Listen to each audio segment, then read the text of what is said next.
back to the podcast. For those who don't know, this is the One Who Is Mini podcast. Today we have a new guest. I seen a video of his pop up on my feed, and I had to get him on the podcast. I had to ask him questions about his story, how he got into it, and everything he stands for. So I want to give the guest the floor, and then we'll get started. How's it going, you guys? I'm Lance, or AKA FadedSausage. I'm a car photographer by, I guess, hobby. I mean, it's almost a job for me because I do it a lot, and I do get the opportunity to shoot motorsports as well. And I also own a Skyline, an R34 GTT. And then my day job, I work construction. That's kind of like the rundown of what I got going on. Okay. So I want to ask on how you got the Skyline first before we get started. What was that? Sorry, cut out. The Skyline, like what made you get it? So I guess the first what where I first fell in love with the Skyline, it was the Fast and the Furious, but it wasn't too fast, too furious. It was actually the first one I saw was Tokyo Drift, and it was the scene where they are racing the blue R34 down the Wangan in Tokyo. It's like a split second they're racing it for. It's a super short scene, but when I saw it, I was like, holy crap, this is a sick car. That thing's sick. And my buddy who was Japanese that I was watching the movie with, I asked him, yeah, my bro, what car was that? Do you know? He's like, yeah, that's a Skyline. They only sell them in Japan. I was like, what? I was like, damn, that thing's sick as hell. I was like, I need one of those. He's like, you can't buy them here. And I was like, damn. But here we are like 20 years later, and I own one. So, full circle. It's pretty wild. Definitely for a circle, and I did see it.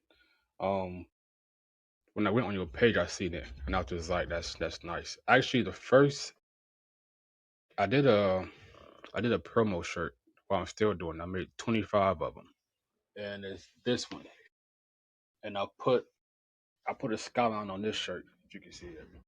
Oh, hell yeah. I see that. That's sick. That's clean. I like that. Yeah. So we did 25 of these. I think we sold 5 so far. It's a limited run. We only doing 25 of them, but I went to a car meet in Daytona, and I seen the all blue carbon R33, and I was just like, damn. Damn, that sounds sick. Blue carbon? That's wild, dude. There we go. There we go. Okay, hold on. We got two. This is the first. Give me 1 second. Which one is it?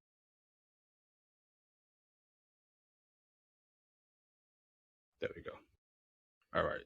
The first question I want to ask is, who are you outside of the car scene? So outside of the car scene, I am a plumber and a dad and a husband. So obviously my full-time job, I do plumbing, I do new construction. I'm a foreman, so I kind of run the projects and stuff like that. Um, it's hard work.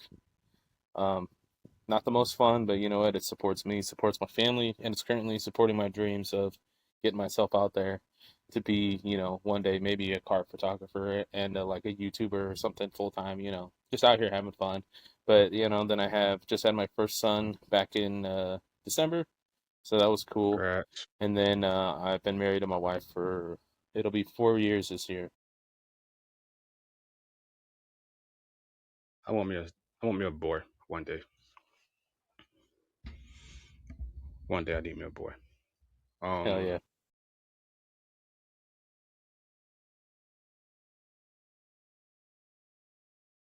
Yeah, I gotta fix my mic, bro. I don't know what's going on with it. It was working fine earlier, but now it's tripping. Or it's time for Oh, it's time for a it's new mic, bugging. bro. It's bugging. Yeah, it's bugging, bro. It's working fine earlier. I don't know why it's not now. But let me see something. Well, while I fix this, what I will ask is, take us through how you got into car photography. Okay, so how I got into it, I got the Skyline obviously, and a buddy of mine, he really no longer does it. I'm actually getting him back into it because that's the kind of guy I am, dude. getting my friends out to do cool shit. But a buddy of mine's was a car photographer a long time. He used to shoot like a lot of off road stuff, and then he would go to car meets and stuff. And he came by the pad one day. We were just hanging out, and he shot some sick ass photos of my skyline. I was like, damn, yo, these look so fire, bro, making my car look hella good. So when I saw that, I was like, dang, dude, I was like, I want more like fire ass photos of my car, dude. That's like so badass. And then, but instead of being like, bugging him every time I wanted it, I was like, how can I get into this? So for a point, he let me borrow a camera.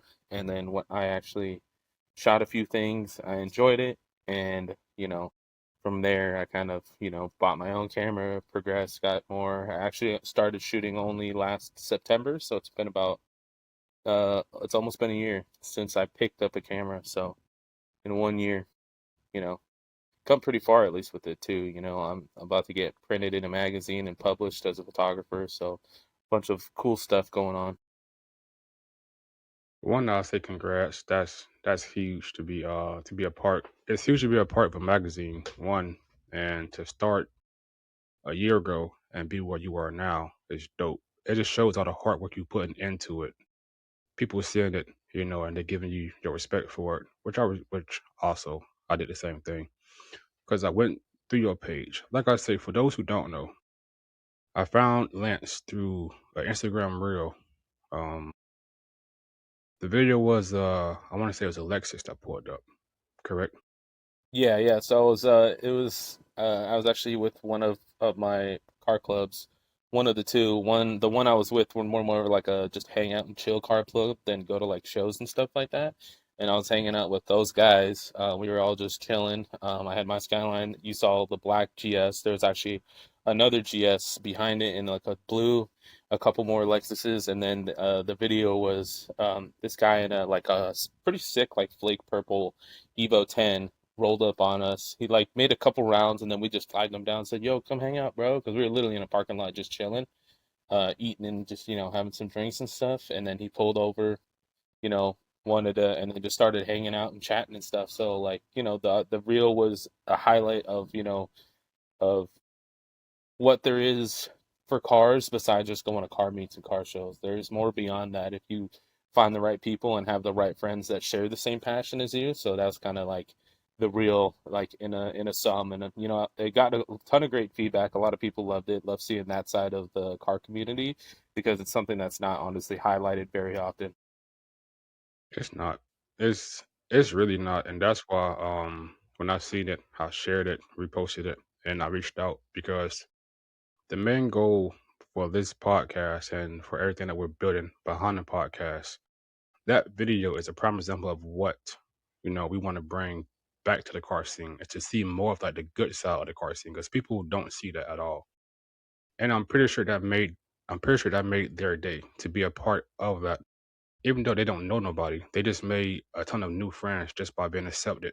So that's one thing I'm big on with this podcast is to try to give that same feeling to everybody. That's why you know, I'm starting a 50 stories, 50 states, and then we're starting a car group. That's a nationwide car group for the same reasons. You can pull up on somebody, hang out, have a good time, and just have fun. Hell yeah. I like that, dude. We But need we, more of it because it's I feel like a lot of people too when they're at the meets, it's just hard for them to walk up and even just say hi to people, but a lot of people don't realize that the good people in the community are so willing and open to just, talk. And all you got to do is break the ice and come up to them and be like, "Hey, yo, is this your car? I love these wheels," or whatever you love about their build, you talk about it to them. Most dudes are going to start rambling on about the whole thing. Then you're going to get a whole lot of information, hopefully making new friends. And like that, you never know. Like dudes, they just all of a sudden maybe they're in a part of your club. Or you guys just go hang out with their friends like on the weekends. You never know where it'll lead. you honestly don't. And I will say there's been a few people I've met, even just on social media. I met that we never met at a car group. I met at a car meet. Never met like in real life. But actually, one of them is in the chat now. His name is Ralph. I met Ralph a couple years ago, and since then, like we became like really good friends. Just like, and it's not. It was based off cars at first, and then it turned to something like way more than cars. So just imagine that like in real life, getting that experience for real. It's definitely something unique. But now I want to pick your mindset a little bit. Tell me one thing you would change about the car scene. Let's see. One thing I would change about the car scene, dude. I mean, minus takeovers, it's kind of a given, like nobody Hmm. wants that shit because it's getting a lot of us, backlash. Obviously, that's an obvious one. But one thing I would change besides that, let's see. It's hard to say, dude. There's so many different things that, depending on what side of the scene you're on, that some people like, some people don't. But I don't know. I just want to see. The one thing I do want to change is seeing more people doing that what I was doing, just kind of hanging out, not only taking their cars to literally like car meets and stuff like that, but like, you know, I guess people being a little more friendly and a little more open.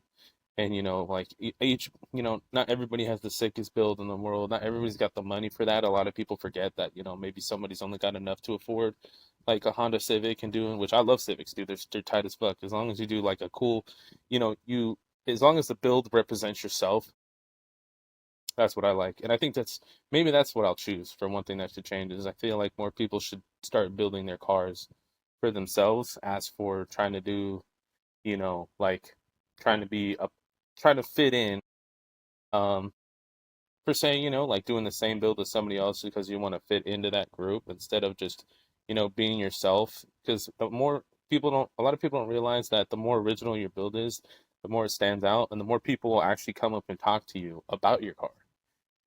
Like my Skyline is not exactly the way many people build a Skyline. I got a big ass whale tail swan neck on the back of it. It's bagged, slammed to the ground, like it's even on different wheels, style wheels than what the normal R34 has. And a lot of people like that difference. And, I see them show the car a little bit more love than I'd even see a GTR. Like I have a GTT, but I see it get more love than some GTRs because the GTRs all look the same. You know what I mean? So maybe that's one thing I would hope to see change in the future is people once again, kind of back like in the 90s and 2000s, just start building for themselves and building like, something that, matters to their heart. I can agree. A lot of different guests that come on a podcast say the same thing. The scene shouldn't be copy and paste at all. Then there's no car scene. It's really just copy and paste. So to have that diversity and creativity displayed in a car scene is what we like really need more of. But I feel like people don't because of judgment. So I I think want to there ask is a you lot now. of like negative judgment. Like I've walked past people just talking shit on, Hmm. people's cars, and it's like you don't know what he's got going on. Like I try to see each car and appreciate like, I look even if it's like a fairly stock car and they just have the small stuff on it, I look for that to see like where did they put their touch on the car.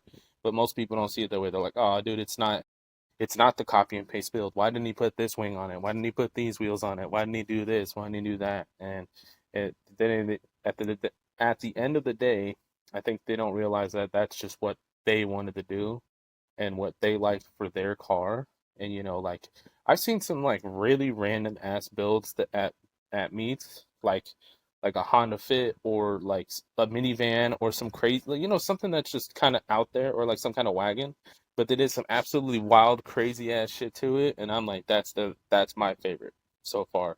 Or even like like crazy, like I remember one meet, there's all these badass cars, bunch of cool JDMs, whole bunch of shit. Some dude brought his F100 that he Coyote swapped, and that was like my favorite thing, like the build. Dude, seeing a modern 50 Coyote and an old 60s F100 was kind of wild. I was like, holy shit, That, like that that's pretty cool. is. I want to say the craziest car I've seen at a car meet. I talk about it a lot, and I'm pretty sure the people who watched this before know what I'm going to say. I seen I want to say it was a candy green Prius, but I'm not gonna lie. They put a wide body on the Prius. They had it slammed. They did the interior the same as the exterior, so like the wrap and the interior with the same color. And they had a setup. I forgot the setup, but in the trunk was a certain setup in the trunk. And I'm like, you know what? Kudos. A Prius is something you will not see in the car scene at all. No, dude. But I But mean, like, if I gotta find that video, I got the video somewhere. I just gotta find it. But I give speaking this of a Prius Prius, props. hell yeah, dude. Yeah, I mean, like seeing something that like I seen a Prius, one of the newer ones. I think it was last October. I saw at a meet in Long Beach. This guy, it was all black, and he had it wide bodied, and slammed, and then he had like I guess like underglow, like he had like a ring like around his brake rotors that was like LED Mhm. lights, and then he had Okay, yeah. underglow and all this shit was hard as fuck, dude. Like it was sick. I was like, that's a Prius, dog? Like, no. And then you go into the back, right on the back of that badge, Prius, and I was like, dude, that's actually like wild. That's actually crazy because that thing looks so hard. I would I will say this. I feel like the car scene right now is it's in the area of like what's the word for it? I don't want to say like uncertainty, but it's in the area of like we're trying to figure out like okay, so when it comes to certain cars, right, and certain bills, I feel like the car scene is opening up something new for itself that people don't really like fully understand yet, or they don't want to understand it. You have the horsepower bills, you have the race bills, then you have like the like full like car show bills and like car meet bill, right? But I feel like the car scene is a little divided right now because of everybody's opinion is different about like respect all bills and like um respect all bills. And then somebody in the comments the other day said we need to define what a bill is, and I feel like everybody bill definition would be different. So what is yours? My build definition for, I mean, for a car to be built, um, there has to be some motor work at least done to it, at least something, like even if it's a few like supporting mods like intake, exhaust, maybe like, if you're turbocharged, like a big old, like, there's like a big front mount intercooler, like there's like, even if you're small supporting your thing, at least there's got to be some, you know, motor mods done to it. Like those were the basics, but if you could go a little farther, like, like at least a little bit there, and then, but if you're only a little bit, you kind of got to go a little heavier, in my opinion, on the interior and exterior like looks of the car. I'm like I don't know, like my car is, I take it and I run it out in the mountains and I slam the shit out of it and I have fun, and then I do still take it to car shows, dude. Like I have the exterior pretty much wrapped up right now. There's just, I might widen it a little bit, but I want to get into the interior. Like I don't consider my car built, even though I've done a lot to it. I don't think, to me, it's not finished yet, but it takes time to get finished. Like for me, a build, and it's got to run, dude. Like these show cars you see at like SEMA and all these places, and they don't even fucking run. Like that's not a build. It's just metal art, I guess you would say, if it doesn't run. I agree with that. Um, okay, so with that being said, what's your perspective on respect all bills? Um, I don't know. I'm for it, but at the same time, dude, like I think a lot of the originality from back in the day came from the fact that people talk shit, and you know and them talking shit gave them a reason to go and prove them wrong. You know what I mean? Like, cause Hmm. like respect to builds, and all a guy does is wrap his car and maybe put some coilovers, dude. Like for me, that's not a build. That's minimal shit. Like anybody, I'm sorry, there's like almost anybody, you know, wrap a car well, maybe not, but wrap a car, almost anybody can do it, and anybody can put a set of coilovers on it and lower their shit, dude. Like so, I think there's a line, like a respect my Civic Si that I wrapped. And they're like, what else you got to do it? No, that's it. I just wrapped it. I'm like, I'd be like, when the guy next to him has like a custom wide body kit and has a shit stance or whatever, dude. Like, two completely one guy worked on his shit, one guy literally just wrapped it, like some guy poured his heart and soul into it. And Hmm. sometimes it's not even with money, dude. A lot of people are like really have a lot of ingenuity, and they find ways to make these builds happen on a smaller budget, Maybe learn how to do fiberglass work themselves, maybe learn how to lay carbon fiber themselves, I know a dude. He learned how to manufacture carbon fiber so he can make his own parts, and I think he even started manufacturing for other people now. Now he's got like a business out of it. That's You dope. know, like it doesn't take money. It's just takes. I think it takes passion and love. I get it. Some people think like stock cars are perfect the way they are. You know, that's cool, but I just don't think you deserve the same level of respect as a dude that has like gone to the custom level of adding and changing a whole bunch of stuff on his car. Because there are purists, dude. You know, like the biggest ones probably like the Corvette guys or classic muscle cars. There's a Hmm. lot of purists in those areas. I want to keep them exactly how they are. But nowadays, unless you did a full restoration yourself on that car, like maybe you did a bunch of weld work and shit like that. But if that car's been in that same state for 40 years, like I'm definitely gonna look more to the car to the right. That maybe the guy's got a big blower coming out of it, or some crazy motor work, or some shit, or some wild stance, or whatever I mean. Because that I could see the work with my eyes. You know what I mean? But I still talk to every owner. You know what I mean? I ask them if they done anything to the car, this and that. I try to talk. I see every build. I check out every car at every meet I go to, and I try to conversate with as many people as I can to get it. But if the conversation's like, "Oh no, I just owned it since 1969," then I'm like, "Oh, all right, cool. Have a good one, bro." I don't know. I work on my cars myself, man. So like, I installed the air suspension. I installed the wings. I didn't do the welding for the when I welded the old wing holes shut. I had a body shop do that just because I'm remodeling my house, so I don't have a welder or anything like that right now. So, Okay. I can't do the work, so I gave it to somebody else. But that's like the only thing somebody has touched on that car. Everything else I've done, myself, like interior, exterior, moving and doing shit. So, you know, I like that's the part of the community I respect. But if that's not like the kind of stuff you're doing, like, I will still be respectful. But like I said, I just won't give you the same respect as somebody who has put that same work in their car. Honestly speaking, I feel like that's a very fair take because one, I will say, and I've been saying it for a while now. I feel like the ones that throw a wrap on and like some like nice reels and probably like coils, I feel like they're more in it for cosmetics.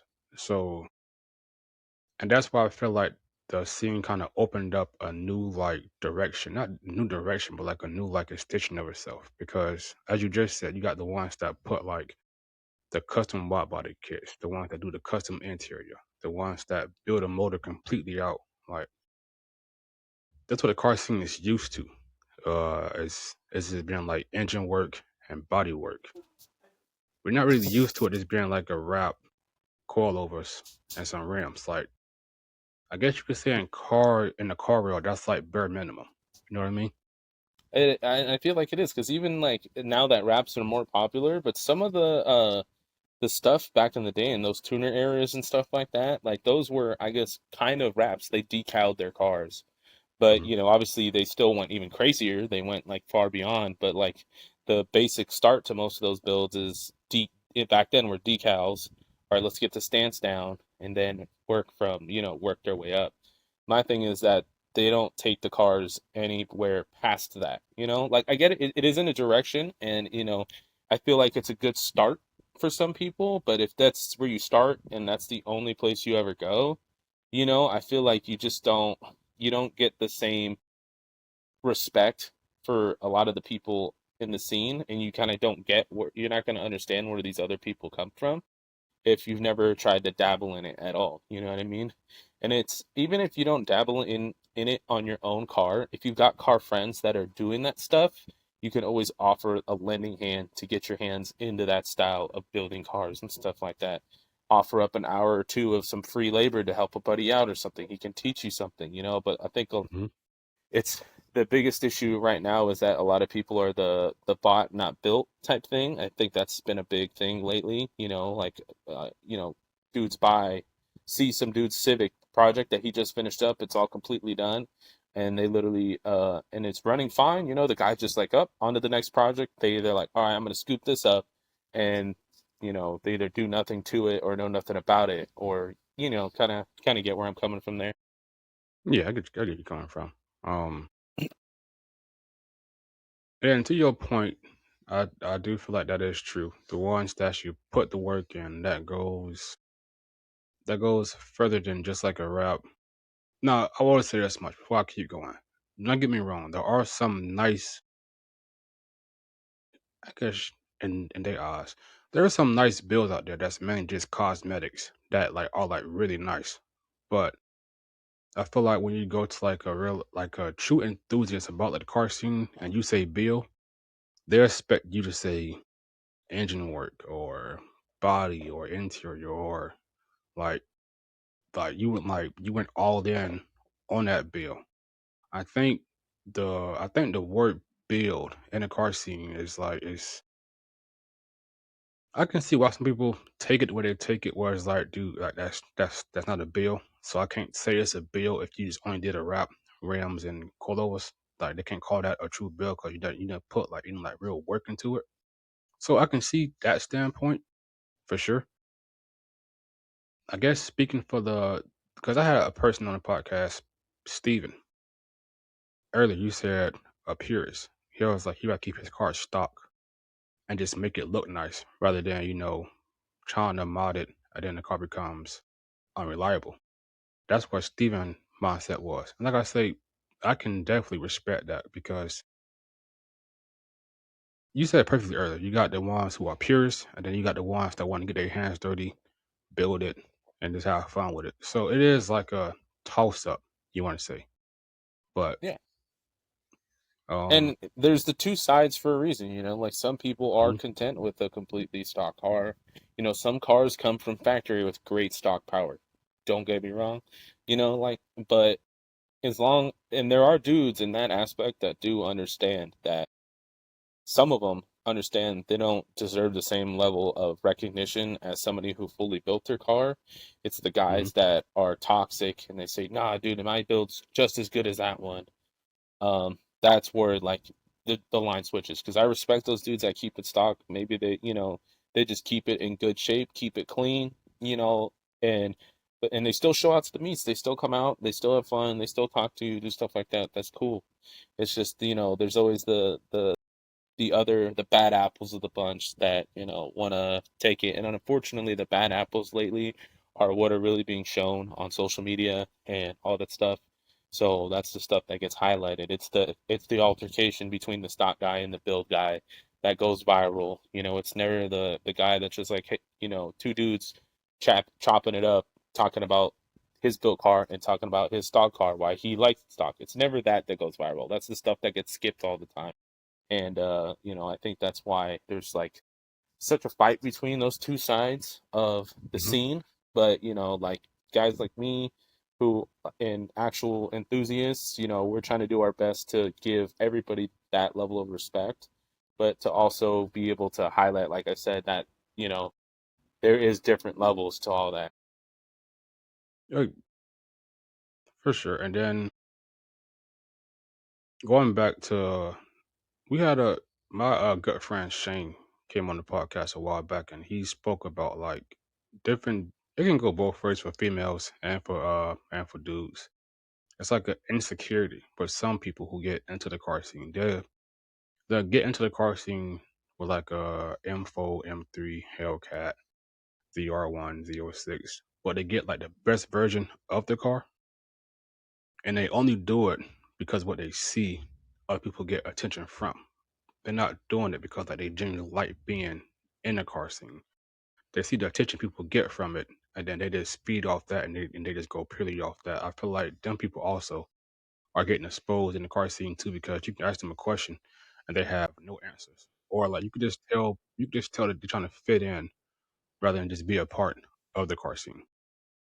Yeah, and there is unfortunately, a lot of people like that. Those are the guys that take away from the dudes that truly did enjoy those cars the way they came in forms. Like, dude, I've got a buddy, he owns an M2 competition, but he goes and he's done. Oh, it's got slight like cosmetics and stuff, nothing too crazy though, and he takes that straight from factory and he goes out to the track, has fun. But then there's those guys and the guys that are doing it just for the clout, the recognition, like you said, the attention. And it's those are the dudes that end up causing the problems. You know, a lot of them, a lot of those kind of guys are the ones that are into the takeovers. You know what I mean? They're trying to be like Hmm. the attention. You know, like check me do a burnout in my Hellcat or a donut. Let me watch me do a freaking drift my Mustang and hit somebody. You know, like all the the BMW flying across a freeway or some shit. You know, like guys just doing stupid shit to try and get the clout. Um, like and I'm not gonna say I'm guilty, but I have a car that is, I would say, exactly like that. You know what I mean? Like a lot of people want a Skyline, Mm. Oh, for especially sure. the R34, for the fact that they saw it in the Fast and the Furious, or they see like now, especially now, they see all the cool like well-off social influencers buying them up, being like, check me out in my GTR and stuff like that. So that's why I try to do my best to like through my content and stuff like that. And even when I go and meet and talk to people, you know, I try to let them see that that's not the reason I bought the car. I had the car.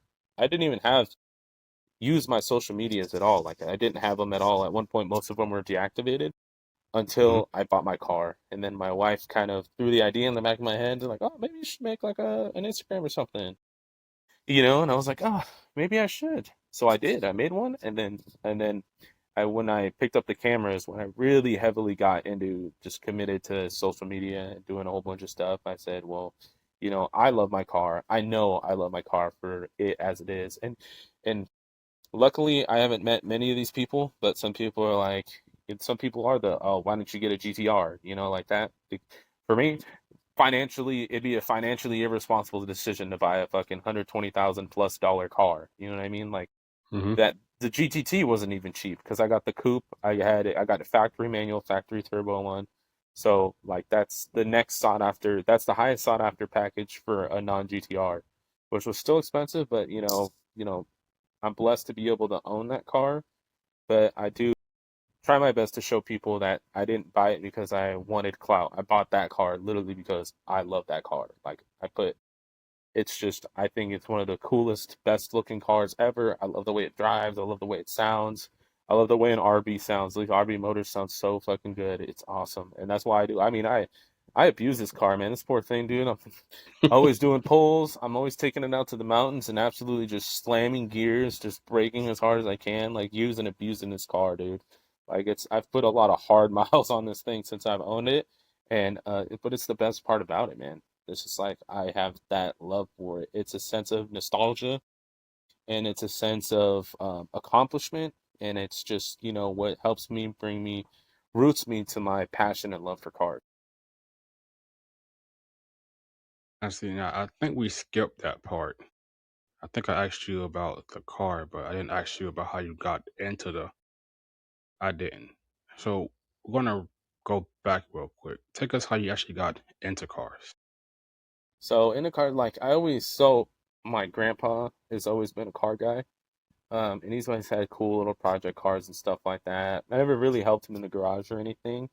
But I always did think cars were cool. I mean, I grew up like super poor, so it was just kind of like never really a thought. And then as things progressed in high school, I took auto shop, and like seeing the Fast and the Furious, I was like, oh yeah, cars are so dope. And I'd always see cars and be like, those are cool, dude.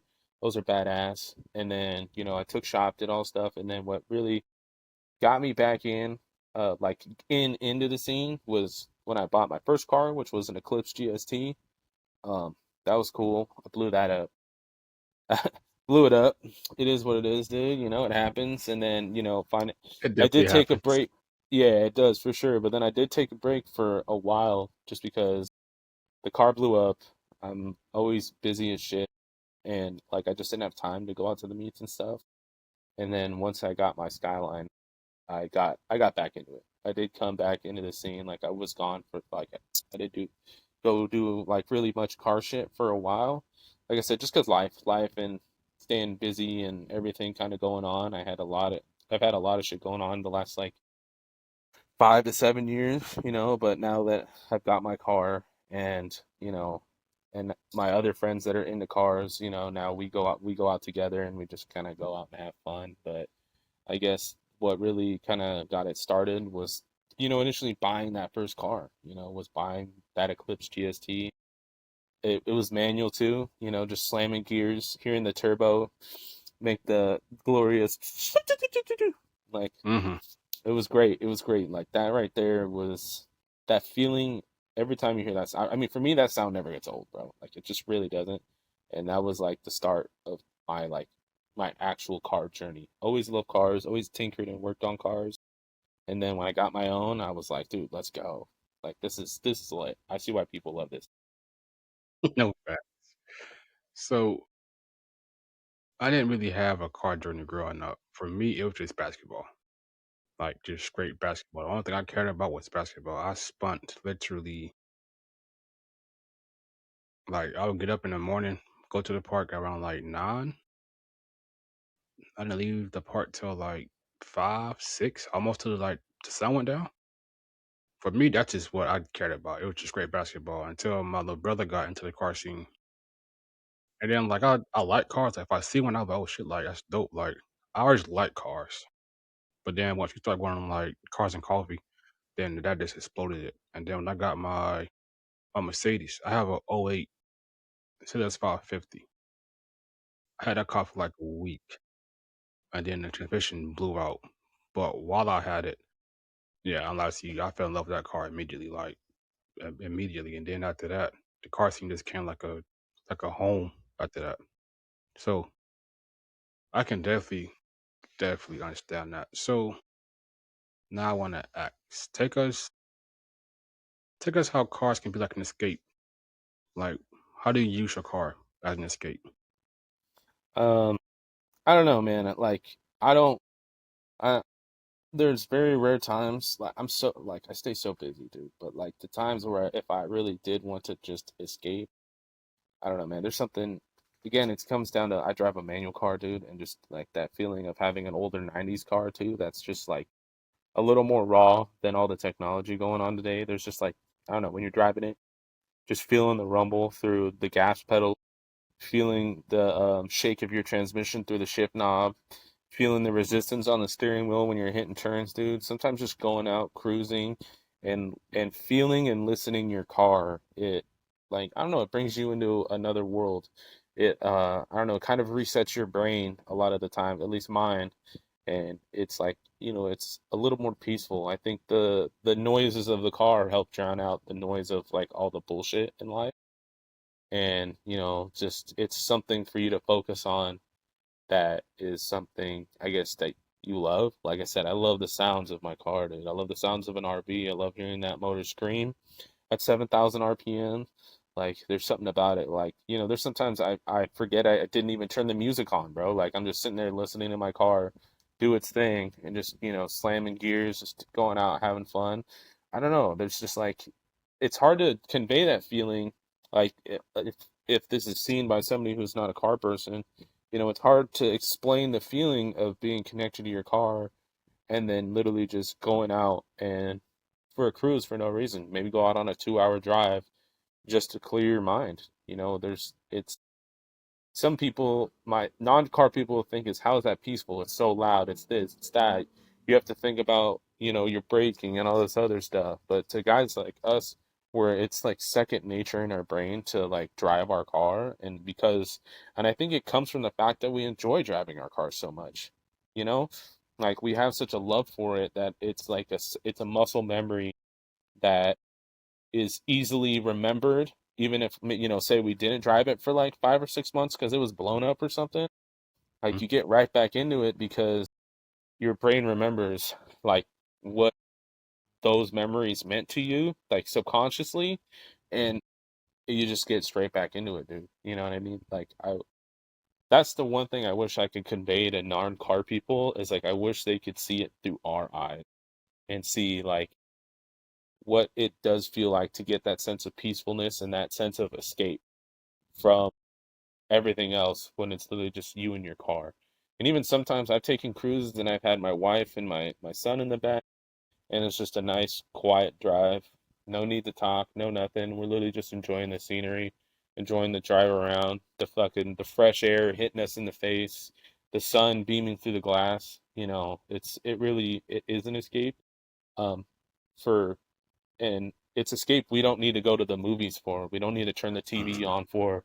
We can enjoy actual real life and peaceful thoughts and memories just by opening the door and turning over the motor. It's awesome. It is. My car went down last year. My car went down last this. It was down for a minute, right? I want to say it was down for like 5, 6 months with a fuel issue. Now I don't I don't pay anybody to work on my cars. I do it by myself. So you can say it's my first fuel issue that I went through. So it was all trial and error. But anytime I put gas in it, it didn't start up. But then somehow I come back the next day and I just put gas in it and it just tried to turn over, it won't turn over. So it took me longer than expected, I should admit that, to figure out what the problem was. So while my car was down, I was renting out some rims from winter wheel, but the car was down, so I took them back. There was no point in driving it. I took the rims back. I ended up losing my stock rims. So my car was on ramps in the back and two spares in the front for like 5 months. And I don't lie to you, that everybody kept saying, Eric, just sell it. Eric, just sell it. Just start fresh with a new car, get a new car, sell it, or just sell it and put that towards a new car. But I'm just like I can't. Like it's not my first car, but it's my first car. My first car, like I said, was a '08, but it was white, and the transmission went out. So I'm just like, when I get the extra money, I'm gonna buy it back. So I got extra money, and I went right. I got I got the money. The next day, went right to go buy it all over again. And then I started my first YouTube channel. My first YouTube video was that car. Um, my first coming by myself was that car. Like coming out of my shell in general for like social media, all happened with that car. So it was like I can't get rid of that car. Like I can't get rid of that car. It sat for a good minute, but once I fixed it, the first day I got back into it, oh, like you say, bro, muscle memory. Like just great. No music. It's automatic, but I can throw it in. I want to say manual. You can just switch gears by yourself. So I used to paddle shifters, bro, and just drove it, and no music, bro. It is a feeling that you really can't explain to somebody who's like not into cars. But that car is never going anywhere. I don't care if the motor break, the transmission go out. I just fix it. That's like my baby. Like I'm never I'm never selling that car at all. I like that, and I want to bring that thought back to let's what's it the respect to your build thing. Um, Hmm. because it comes with like how you feel about that car is exactly how I feel about my Skyline. Because now I built a ton of memories in this car with my Hmm. son, the autographs I have on it, just the stuff I've done, the people I've met in the community. Like even if I was wealthy enough to afford a GTR, I probably would not even sell that car. I'd probably keep that car and it just be, because like why I love that car and I probably and if it came down to it too, just the memories that I've built on it, it would probably get driven more than if I had a GTR anyways, just because like I said, the memories with my kid, the memories of friends I've made, all that stuff. And when people sometimes forget that that's how some people feel about their cars, and when it comes to the respect they're built thing. And so and where some people, I mean, you got to be a little, maybe a little tougher skin when people like talk shit. But if they do, the response, at least for me, if somebody talks shit, is that's cool, bro. I was like, I love my car. It, if you're trying to change my mind, it's not gonna happen. It's just my response is always like, I fucking love my car, so like, whatever, dude. Like this thing's sick. I love it. May not be the most expensive badass build out there, but I think it's cool as fuck. And like you said, tough skin really is a big part. No, I'm gonna say a big part in car scene with anything. Tough skin is always needed. But in a car scene, I feel like a lot of people who they don't put their time in that they build is where they build is where it's at. Come like I would say as a car person, that build is never actually finished because you always got something else you want to do to it. if you got time or money to actually do it to the car. But a true build, in my eyes, is never finished. But to the people who, their car is done, semi done, or all the way done, and if you got a certain type of car, don't bash people coming up because at one point you was in that same spot. You was that same person just starting out, or you was that same person who was trying to figure out what to do with the bill. And that's not easy. Like trying to bring trying to bring idea to life, it's not as simple as people try to make it seem like. It is hard to build a car the right way. But you like, I did that. Like it's done. In my eyes, it's perfect. It is hard to bring that to life. So we shouldn't bash somebody just because you got the means to, or because your car might be better, newer, or whatever the case. Just don't bash somebody starting out. It's just not needed at all. No. And then at the end of the day, too, if you talk with the person, the owner, whoever it may be, and you do get their story, and maybe and it doesn't align with what you feel is your part of like what you think of cars and what you think of a build and shit like that, sometimes it's just walk away, dude. Just hit them with the, oh, that's cool, man. You know, nice, bro. Like, I'll see you later.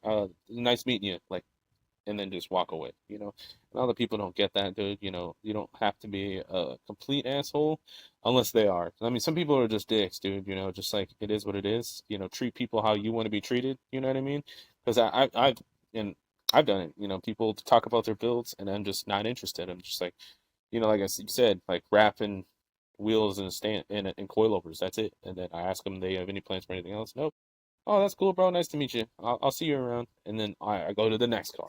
You know, there's no need to be like, oh, that's it. What the fuck? That's stupid. Why would you only do that? Like there's no need to say it, um, unless like they're openly talking shit or like just try and think they're the hottest shit because of their car. Then sometimes people need a reality check. Hmm. Like a nice reality check still. And you gotta Agreed. let them take it there. You don't need to. you know, you know, at least in my opinion, that's just me, dude. I'm not gonna take it there unless somebody does take it there. I want as many people, especially when No, kids are same. around, to have the best experience, bro. Like I want them to love these cars as much as I do. So, it's just all about that energy you put Agreed. And that's why I say in. we might not get in the way. That's just why I say, like it when it when it comes to cars and like anything, basically not even cars, like just in general. When you doing something, you have to like love it for yourself. Because if the next person come up and they try to make you like feel smaller or try to judge you off what you like, at the end of the day, you gotta remember that that's just their opinion. Don't take it to the heart. Don't sit and be like, oh damn, like, well, he called my car ugly, or well, she said my car ugly. Well, somebody else at the car meet think they car ugly. Somebody else that think his car ugly. Like everybody car is what you want it to be. It's all it's just how you present yourself. Your car truly is a reflection of you when you living in a car scene, because how you treat your car and how you present yourself is how you treat your car and how your car presents you in a way. So also with I, that being said, one of the main reasons I do want to speak on, or the main thing I like to speak on is, like I said from the jump, was the video and the energy I got from that video, the comments, then seeing your page, really. And you said something earlier that I wanted to point out too. Is every car has a story, and every person has a story, and I feel like that's what started this podcast. Was I could have made a podcast just talking about the car scene, cars in general, but I'm like, if we're gonna make change in the car scene, to make change in the community, we gotta hear from the people that's actually in the community, people that's actually in the car scene. And then with you being a photographer, you get the I want to say you get a bird's eye view because you see how it is being in the car scene, and then you see your personalities dealing with people when you being a photographer. So I want to ask, like, take us through like your mindset going forward, like with just bring people in the community and then show them like the good side of the car scene. I mean, it's besides, obviously online, like through my content, I always, my content, I aim it towards, I want to show people that these cars are out there. Sometimes it's just me, it's me talking about the car, like what's going on with it, why I like it, stuff like this. Yeah, or even like small information for more people to learn a little bit more. Like, I don't know every wheel out there. I don't know every body kit, any shit like that. I want to give people the perspective of somebody who's in it, but still isn't as knowledgeable as some of those dudes at the top. And to kind of show, I want to show with my content like my growth in the scene as well, and show people that that can be you too. Like you can also go out. Anybody can. I'm gonna tell you right now. Anybody can go up, pick up a camera, and if you care and you love it, then you're gonna eventually start capturing amazing content, right? If you have the passion for it, the love for it, but you won't know until you go out and try it. So that's what, like, Exactly. I don't know. I like showing the love. I love showing love to as many builds as I can as possible. Like I go out, and I think that comes down to the fact that I'm a photographer and a car owner. I think it does help because I can capture very clean pictures, very nice photos of these cars, and share them with people. You know what I mean? So like, I think the with the internet, the impact of a photo has gone down a lot, and it doesn't really hit until you see somebody like me out there with a camera take a photo of your car, or take a photo with you and your friends hanging out with your car, or something like that. So I don't know, it's kind of my content, I don't know, it probably doesn't hit the algorithm the best for that reason. Is because it's kind of like, I do I'm trying to make it a car page, right? And not just Hmm. cars, but like motorsports, because I go out and I shoot drifting, like in media, like I do media stuff, and then and showing the motorsports side, showing the photography side, showing the being at meet side, and then showcasing also my car as well, because I own a car as well. And I think it gives a more unique perspective when you actually do own a car. There are quite a few like photographer owners, but to be honest, I think I see more car photographers just as photographers than I do owner photographers. You know what I mean? And I Yeah, think I know what you mean. a lot of people have given me great feedback on that, the kind of unique perspective I bring into the community. They say, I don't know, a lot of people also like kind of how I am on camera too, which is trial and error. I got there, you know, through posting, through adding stuff, doing more and more and more and more, not being afraid to showcase my work, because all I want to do is show everybody the love of cars. I don't per se really have like a giant plan in mind. Like I said, my social media encompasses a lot of cars. Like I know everybody talks about squaring down to a niche, and I was like, but my niche is cars. I own a car, Hmm. photograph cars, and I go out and shoot motorsports of cars. So I don't know. It's just my eye, my perspective, how I see the car community through not only the front glass of my car, but through the glass of, my lens as a photographer. So that's kind of what I'm trying to showcase. I don't know. Like, I guess because the people I admire and like look up to in the car scene are dudes like Larry Chan. He's famous as fuck, and he kind of, gives that. He does he does pretty much what I do, but just way better.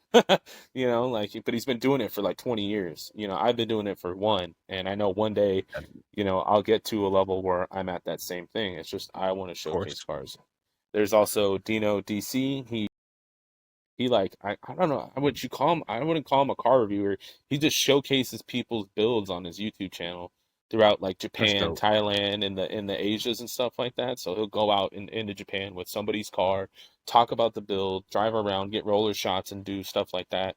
Um, and then there's also Dustin Williams, which is more like the vlogging side of just, my adventures with the car, which is like kind of like, I guess I would say my content's like a mix of, maybe Dustin Williams and Larry Chen, but just not as good yet, because I like still have a ton to learn.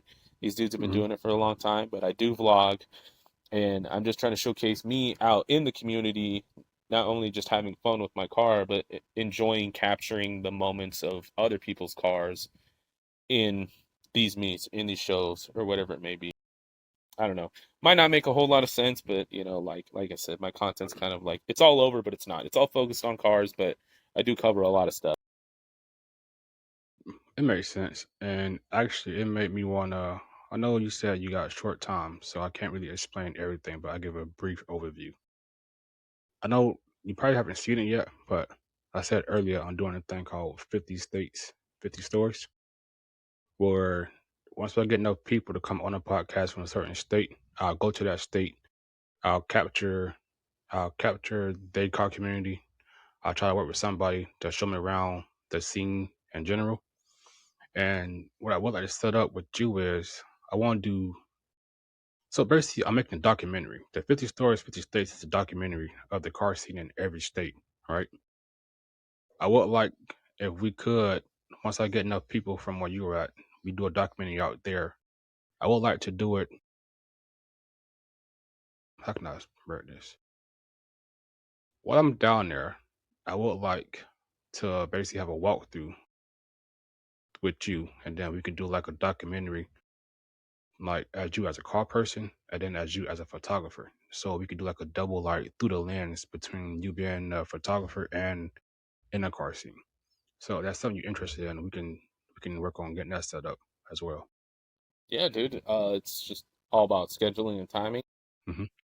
Depends on what it is. You let me know. I'm always down, dude. Like projects like these, um, I do enjoy.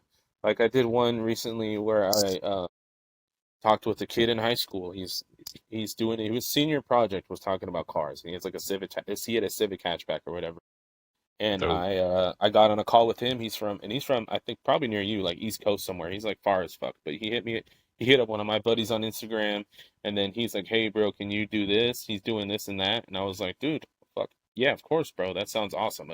A kid doing his project on highlighting the car scene. I was like, why wouldn't I want to be a part of that? You know what I mean? I'll give him as much time as I can and try to do the best I can. So I'm always willing if my schedule allows it.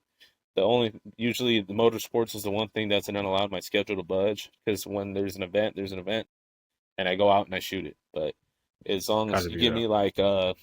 give me like a 2 months heads up, probably like 2 months is usually I Hmm. stay my schedule stays pretty booked for at least 2 months ahead. But if you give me like a couple months advance, dude, I'd be down. I That's know a fine. lot of great guys in this community. I'm actually getting started with a new club down here, and I know the our president, he's a great guy, and we're gonna try to make some waves. I'm not gonna go too much into it because we're still in the planning phase, still having meetings and stuff, but we're gonna try to make waves and really change things because we're in San Diego and we get kind of overshadowed by Los Angeles and their car scene because Los Angeles is like the car hub, dude. Like everything happens there pretty much. I have to drive to fucking LA so much. I hate it. I hate it, dude. I hate going to LA. It's like a horrible place. Sorry, anybody from LA if you see this, but it's I just don't like it there. I don't like it one bit. I love like San Diego's cool, and but we get overshadowed by the LA car scene like it's nobody's business. So and it's cool now because I go to these meets now and the people they kind of like I'm starting to kind of get recognized amongst the San Diego people. I feel like probably I don't know who follow like where everybody that follows me from, but like I have I think now a little over 10,000 followers across all like Facebook, TikTok, and Instagram. So, but dudes will be like, "Yo, Lance," and all this, and I'm all like looking around. They're like, "What's up, bro?" And I'm like, "Oh shit!" And I've never met this fucking person in my life, and I'm all like, "But I'm welcoming, bro." I come in, it's like, "Yo, check, what's up, dude?" And like, "Oh, bro, I love your." I finally got stickers now, so I start giving stickers out to motherfuckers. I'm all like, "Check, yo, take a sticker, dog. Take a sticker." No I was like, facts. you don't have to put it on your car. You could put it on your toolbox or your lunchbox or some shit. Hmm. But thanks for coming out. It like for me, it's like a thank you for coming out, thank you for supporting the community, because some of the people that come to these meets are literally like just they don't even have like some of them can't even drive. Some of them just don't have cars. But albeit they're coming out to the car meets, they're coming out to have fun, and they're coming out to get an inspiration from guys like me. So like I said, I'm definitely down 100%. Like if we schedule it like enough time ahead, and I know I always have to check with my wife because she's got my main schedule of shit that like you cannot miss this. But we get it scheduled out. I'm definitely down because like I said, I know a lot of great people, a lot of good guys that support the same cause as me in the community. And like last night we did a night meet for 86th day. I just posted a video on it, but like a grip of fucking people came out. Like way more than I thought, because my buddy, he has an 86, GT86, and he started his like 86 collective, like his brand page, because he wants to start like another 86 group here in San Diego, or start a 86 group here, because I don't know if we have one. And Okay. he made the call out. I supported him. I made a video. I said, "Yo, I want to see you guys there, and I don't want to see just 86s. I want to see everybody come out." And a lot of good variety builds did come out. Obviously, I brought my Skyline. I got one of the homies to show up in his Chaser. There was some cool Imprezas, some WRXs, some Mercedes dude showed up. A dude showed up in a C6 Corvette. There was still variety. A huge amount of them were 86s because it's 86 day. But the amount of people that showed up, and it was a pretty busy parking lot where we were at, but at least the guy, like my friend, like I said, he's not like well known or like a big like dude. He just did his part, asked for help from guys like me to get people out there, and then he reached out to a ton of people, and he got so much support. The amount of love at that meet last night was awesome. I ended up staying out way too late, but it was just such a great time, and it's hard to do stuff like that. So those are like It that's is. the kind of stuff like that the people I know we're getting into, because we want to, like I said, it's like we're all just trying to bring like more love in San Diego to the car scene. So definitely schedule with me. We'll I figure want to something out. say, I want to say we just had she. I want to say she's from that area also. Her name is Bree. Bree came on the podcast, I want to say last weekend, and she was just talking about how she got to drive to LA to just get all the car content. She said the same exact thing. So, she also want to be a part of the documentary that we're working on. So it'd be nice for all three of us to link up and then just branch out with other people and do other stuff as well. I think that'd be dope. Yeah, that'd be super cool. And even then, like I said, I know enough people to where if we schedule it ahead, like I can talk to people, and we can even have just like a little car meet of like maybe 10 to 20 cars, and us just hanging out and talking about you know and documenting multiple stories from here, from down here, from San Diego, because again, we get I will, foreshadowed by LA like a motherfucker. But I will say it would, if we do set it up, it would be next year. next year, yeah, that Cause works, dude. The only big thing I have going on next year is I'm probably going back to Japan, so I got to figure out what time of the year I'm going back and doing that. But other than that, it's just look the big thing to look out is FD schedule, and Hot Pit Auto Fest is another drift event that I shoot. So okay, I'll definitely like hit me up, and then I'll just send you the schedules, and I'll be like these days, these dates. Except for some of like the Midwest stuff, like these dates, I'm pretty much like not a, for the most part. Usually I just fill my schedule with more events and more shows. And as long as it doesn't coincide with like a giant show, which most of that shit happens at the end of the year anyways. So like, hmm we'll figure it. yeah, for sure. Cause the first documentary I'm working on will be August 22nd here in Tampa.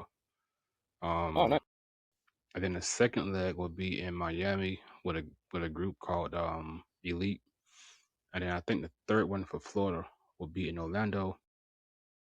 The kid's 17 years old, right? But he hosts the biggest car meets in Orlando. That'll be the third one Damn, that we'll be working that's good.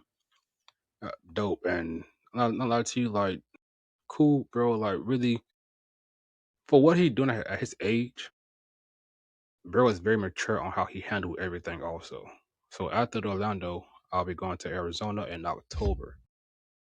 So I guess we can do it after. I know I have a few possible spots for next year is Utah, and I guess we can do Cali because we do got. Actually speaking, I want to say we got a good four or five that's on that side. So if I reach out to them, then we can all get a date for next year. So that'd be dope. But I know you are busy, so we do have one more question. And we asked every guest if you could put a message on a billboard for the car scene, what would it be? Oh, that's a good one, man. Let me give me a moment to think about that. A message on a billboard. Hmm, about the cars. Hmm. I don't. Love through diversity, man.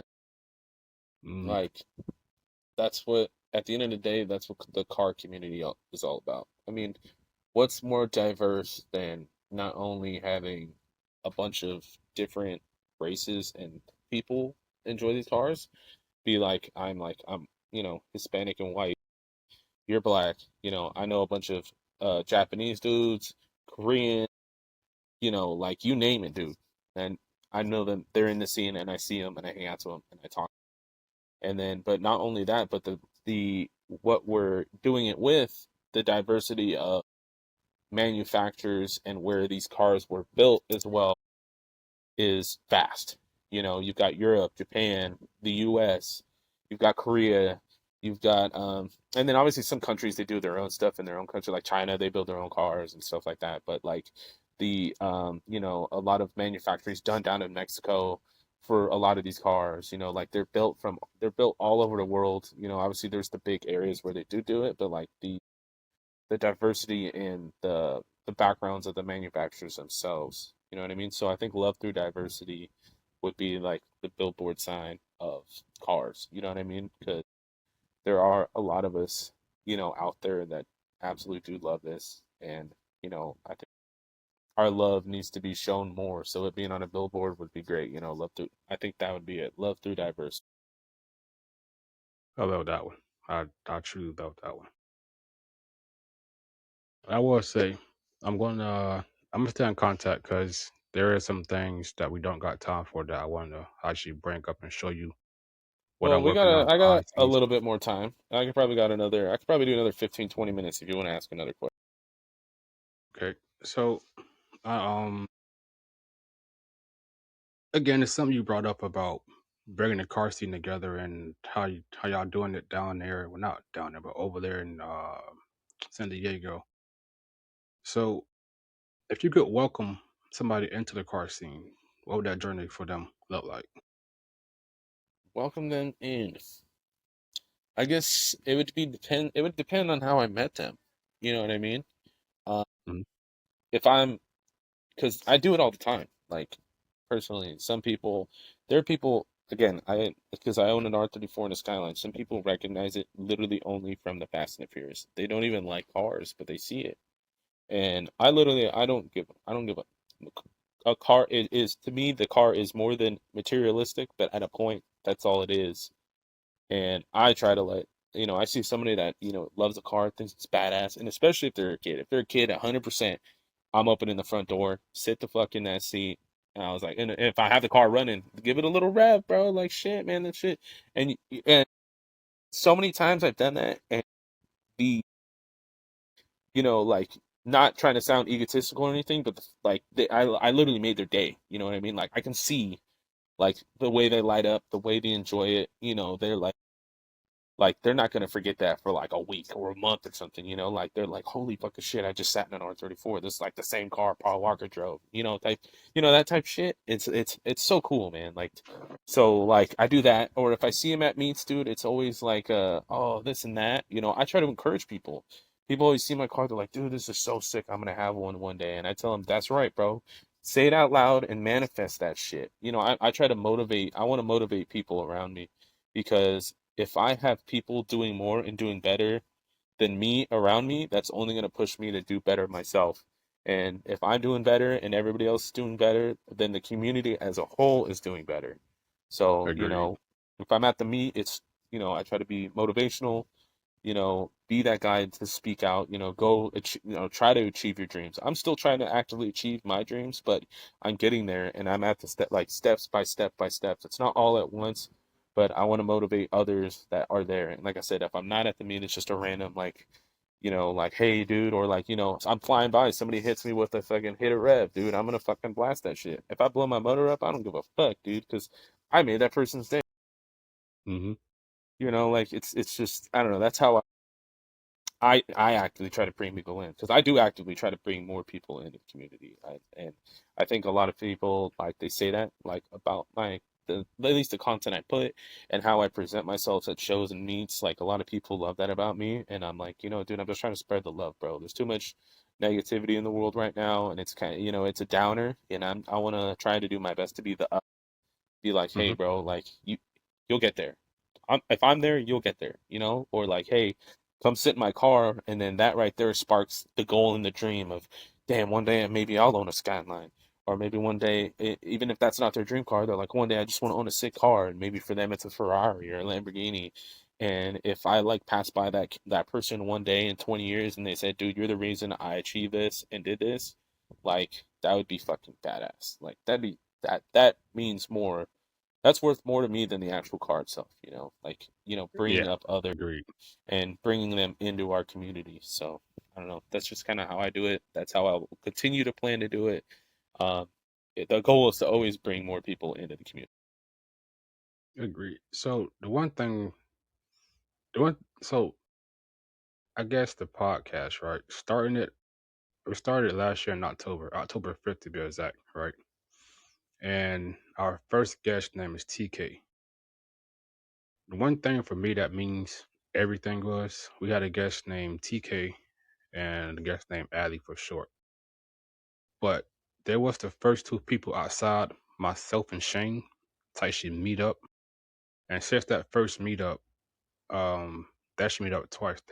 TK hosted A6 Day out in Utah, and Ali drove from Colorado just to go to TK meet in Utah for 86 Day.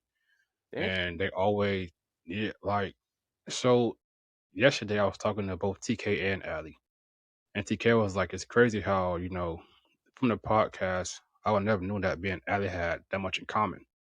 So for the podcast to actually bring people together, like I said all the time, that's probably one of the biggest accomplishments I've had from this podcast because that's the goal. That's what I want to do. That's what I want to keep doing. It's what I'm pushing for is to bring people together in this space. Actually, me and my team starting a car group, but I'm trying to figure out how to go about it because I know how people are when it comes to car groups. Like you can't rep another group outside of your group. It So, all it all depends, um, dude. Like me, like I'm a part of two clubs technically. Like, and I I did switch from my show car club. Um, I left the other club I was with, but it wasn't because like, oh, I'm not gonna rep you type shit. I told the dude I would even rep the club I'm in now because I don't give a fuck. Like, fuck them. I don't give a shit. But those people, the other club I left, I'm not gonna say anything bad or do anything like that. But there's just differences, stuff that I didn't uh personally, think fit like what they were trying to accomplish. So I just, cut my ties. I'm still with the other car club, so I'm part of two. So I'm part of Drop Down, and I'm a part of Prototype. Prototype is a good friend of mine. He started this club, and in that same situation you had with the guy that you met on Instagram. He lives in San Diego, but he literally messaged me on Instagram one day. This guy, he says, "Hey, bro, like this, blah blah blah. We should meet up at this meet or whatever, dude." And I check my DMs, dude. If it's like some weird shit, I'll ignore it. But if it's like somebody being cool, I try to message back. It's hard to get back to everybody, but I'll definitely respond. So I responded to him, and now me and him are like pretty good friends, dude. Like we're like actually we're really good friends. We go out, we'll have like Korean barbecue together, or like do whatever. We're like we hang out outside of cars, like just like you were yeah, saying earlier with your buddy. But I don't know. I think people need to get out of that mentality of like, you know, oh, I can only rep this car club and rep that car club. Like I said, I'm a part of two, and I still rep both of them. You know, because that's just me, dude. Love, showing love, and then I have a big ass banner from Dustin Williams, like his like Midnight Legends, like his brand. I have that big ass banner on the back of my shit. I've got the banner from the first magazine that shot my Skyline. So my Skyline's in a magazine, that's and I dope. have their little sticker on the back of my car. I'm about to slap the magazine I shoot for, Hmm. called Drift Illustrated. It's drifting, obviously. Like I said, I shoot motorsports, and I'm gonna put that sticker eventually when I like redo, because I gotta redo some of the areas in my banner. I gotta move some stickers, get some new ones and shit. Yeah, Because I got to get the old team logo off the back of mine and for make room for the new one. So then I'm gonna get that one down there, and then and then on my car too, like on my side window, like I have a side window, and they're usually stickers from friends, all of them. One of my homies, he gave me shit. He's like, "There's too many stickers on a Skyline," and I was like, "I don't." I was like, every one of those stickers on that window have a meaning. They're from somebody that either matters to me or has helped me in some way. You know what I mean? Like, so like it's Hmm. got random stuff. One of them's an Asian dude with a bowl of rice and it says "Got rice." One of my best friends, he's Japanese. He gave me that. You know, people probably think I'm racist, but Yeah, that's dope. but the homie gave it to me. Just so y'all know, the homie gave it to me. And then I have a picture. One of them is Nacho and the girl from Nacho Libre. I always forget her. The nun. It's them together because me and my wife we love that movie, so she gave me that sticker. I've got one. It's called this guy's name's Resto Daddy, but he does like he like restores parts and sells them and stuff for like GTRs and stuff. I have his things right there. I've got like Round Cat Garage, which is I don't know, Mickey from he was formerly of Throttle, but now he's started his own brand and his own company. Yeah, I Um, seen that. he's yeah, he's a guy. I didn't know him from that, right? I met him because he also owned a Skyline, and we have Hmm. a group down here in San Diego, so it was cool to be. It's cool to be able to chat with him, like when we have our private like get-togethers. And he's just such an awesome, humble guy, and he's super cool to my son. So shout out to him, he's goated. Um, but so I rep his sticker on the back. You know, I rep his merch too, bro, because he's like to me, he's like a friend, and I support my friends, dude. You know, so like if you ever do start a little car club and you got little stickers, little tiny ones, dude, I'll save you a spot on my side window because that's the side windows for my friends, dude. Actually, And um, I get my first batch Thursday. oh, nice, dude. How big My are they? first batch Are they Thursday. like Pretty full much banners or are Thursday. they little like 2 or 3 inch stickers? Yeah, like 3 inch stickers. Oh, dope, dude. Let me know. Hit me. So I definitely what the group we decided to call the group One Era, Oh, and that's it's a it's intended to be like a nationwide car group. Say for example, um, if you do have a sticker, you and Bree, right? Because Bree is in the same area. Say for example, since y'all be on the podcast, if y'all ever be a part of the group and y'all needed somebody to go to a car event with, you have Bree there to go. But then like, if it as it grows, you got people to hit up, even a group of people that's in that group, y'all hit each other up and y'all go to meet together or just hang out or just do some car related. Or if it goes more than cars, then that works too. But that's the point of that group is to be nationwide, is to bring people together in different states and different cities. So we're starting that soon as well. oh yeah, bro. Hit me up. Let me know. I'll buy a sticker. Pay to get it shipped out and everything, dude. And I got you, bro. I'll make a video. I'll fucking pop that bitch right on my side window. I said I like supporting people who support the community, man. And you know, sometimes, you know, like if El Prez gives me shit for it, I'll just be like, yeah. I was like, dog, come on, I'm just trying to show some love. And then he'd understand because he knows that's just the kind of guy I am. Um, but Yeah, but that's how it should be though. You should always want to show yeah, love yeah, he and show knows. support. Yeah, always, dude. So like that's what like my side window is. And then, you know, uh like I said, some people are like, that's a lot of stickers, and I'm like, I really just don't give a shit, dude. It's my side window. What does it matter to you, bro? Like, oh No, my god, it's not. it's not as clean. It looks cleaner when you don't have any stickers. And I'm like, I fucking it's a driver's car, bro. Yes, I keep it clean, but like I don't need to be I don't shoot for immaculate show car. Like I do shoot for a show car at a level, but not Hmm. like I don't need that shit to like sparkle and do all these crazy ass bullshit, you know? Like I just love my car, dude. I enjoy it and I want other people to enjoy it and you know people to see that and inspire them to, you know, go out more and support other people in their communities. Yeah, and that's you can sense how a person is, and that's why that's what made me like hit you up to be like, I'm pretty sure Bird got a great story, a great mindset. So the podcast had to hear it. Hell yeah. Appreciate it.